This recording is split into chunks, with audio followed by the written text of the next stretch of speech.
Assalamualaikum dan salam sejahtera. Salam Malaysia Madani.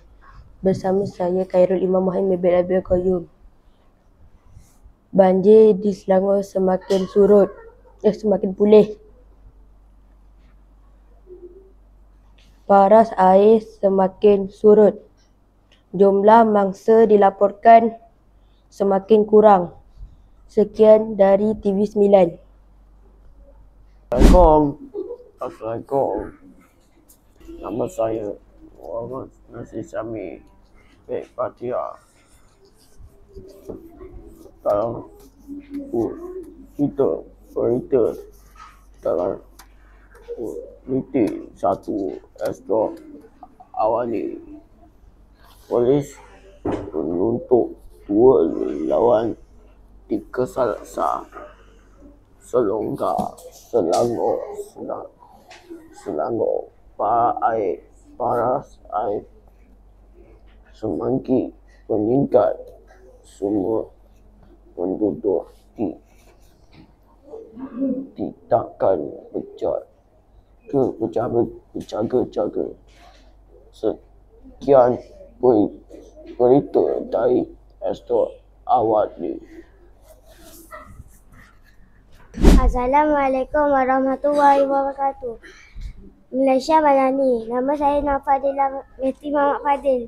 Paras air semakin menurun. Sekian, terima kasih.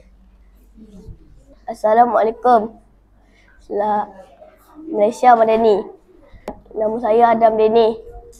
Berita TV9. Banjir di Selangor semakin pulih. Paras air semakin menurun. Mangsa dilaporkan semakin kurang. Sekian berita hari ini. Assalamualaikum Malaysia Madani. Saya Muhammad Amin Habib bin Syarizal Azmi. TV1. Paras air semakin turun.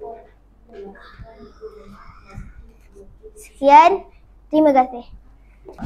Assalamualaikum warahmatullahi wabarakatuh. Nama saya Muhammad Adif Imam Arif bin Desa. Selamat Malaysia Madani. Paras air semakin meningkat. Assalamualaikum dan salam Malaysia Madani. Nama saya Puteri Nur Iman. Polis menutup jalan kawasan Selangor. Paras air makin turun. Sekian, terima kasih. Assalamualaikum dan salam Malaysia Madani.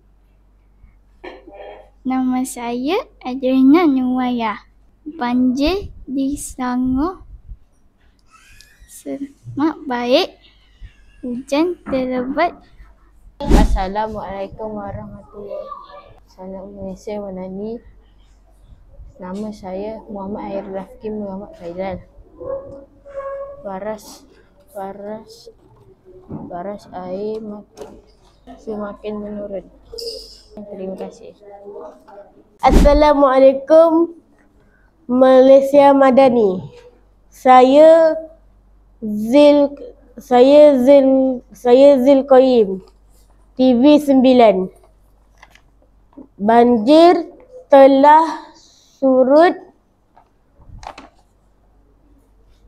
Kawasan telah selamat.